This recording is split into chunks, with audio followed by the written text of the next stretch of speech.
Assalamualaikum warahmatullahi wabarakatuh. Perkenalkan, nama saya Maulida Syafira. Saya dari Prodi HKI semester 5 unit 1. Mata kuliah Administrasi Kepaniteraan. Di sini saya akan menjelaskan tentang pola Bindalmin, keuangan perkara. Jadi teman-teman, pola Bindalmin merupakan singkatan dari pola pembinaan dan pengendalian administrasi perkara di lingkungan peradilan agama, di mana secara praktis memberikan panduan bagi para staf di instansi peradilan, bagaimana cara dan apa yang harus dilakukan dalam menerima perkara yang diajukan di pengadilan. Jadi, dasar hukum pola tentang keuangan perkara adalah ketentuan yang tersebut dalam pasal 121 ayat 4 dan pasal 145 ayat 4 R.BG, yaitu biaya perkara yang besarnya ditentukan oleh ketua pengadilan atau PA. Kemudian suatu perkara di pengadilan baru dapat didaftarkan apabila biaya sudah dibayar. Azas yang dianut oleh kedua peraturan tersebut adalah tidak ada biaya, tidak ada perkara. Mahkamah Agung Republik Indonesia dalam suratnya nomor 43-TUAD-3-11-11-1992 tanggal 23 November 1992 yang ditujukan kepada Ketua Pengadilan Tinggi Agama dan Pengadilan Agama seluruh Indonesia menjelaskan bahwa yang dimaksud dengan biaya perkara menurut pasal 121H1R dan 145R.BG adalah biaya kepaniteraan dan biaya proses. Menurut Surat Mahkamah Agung Republik Indonesia nomor MA1 Kumdil atau 214 atau 12 atau K atau 1992 tanggal 21 Desember 1992 di mana menjelaskan bahwa hak-hak kepaniteraan tersebut meliputi yaitu A. Biaya pendaftaran perkara tingkat pertama, B. Biaya redaksi, C. Biaya pencatatan permohonan banding, D. Biaya pencatatan permohonan kasasi, E. Biaya pencatatan permohonan peninjauan kembali, F. Biaya pencatatan permohonan sita konservatoir, G. Biaya pencatatan permohonan sita revindikator, H. Biaya pencatatan permohonan pencabutan sita, I. Biaya pencatatan pelaksanaan lelang. Nah, kita lanjut yang B ya.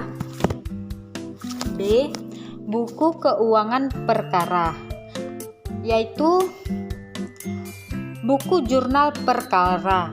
Buku ini mencatat tentang kegiatan penerimaan dan pengeluaran uang perkara untuk setiap perkara, sehingga jurnal untuk setiap perkara itu merupakan rekening koran bagi pembayar panjar perkara untuk tingkat pertama, banding, kasasi, dan peninjauan kembali. Jadi teman-teman, jurnal keuangan perkara adalah pertanggungjawaban panitera terhadap pihak ketiga selaku pembayar panjar perkara.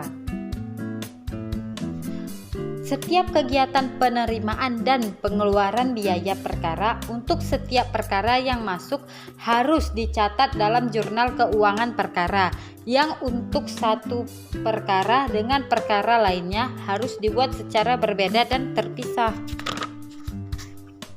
Buku jurnal yang dipergunakan di pengadilan agama terdiri dari K1 PA1 _P, buku jurnal perkara permohonan. Yang kedua, K1 spasi PA1 _G, buku jurnal perkara gugatan. Yang ketiga, K1 spasi PA2, buku jurnal perkara banding. Yang keempat, K1 spasi PA3, buku jurnal perkara kasasi. Yang kelima, K1 spasi PA4, buku jurnal perkara PK. Yang keenam, K1 spasi PA5, buku jurnal biaya eksekusi.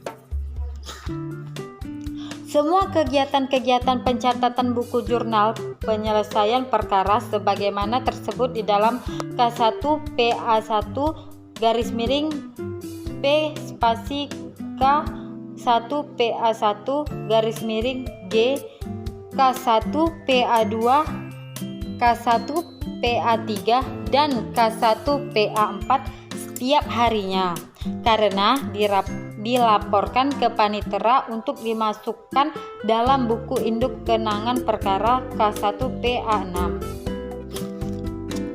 Buku bantu BB1 sebagai pelaksanaan penerima dalam kegiatan buku K1 PA1 _P, K1 PA2, K1 PA3 dan K1 PA4 untuk setiap hari diserahkan kepada pemegang buku induk kenangan perkara K1 PA6. Sedangkan buku bantu 2 sebagai pelaksanaan pemindahan kegiatan buku K1 PA5 untuk setiap hari diserahkan pada pemegang buku K1 PA7.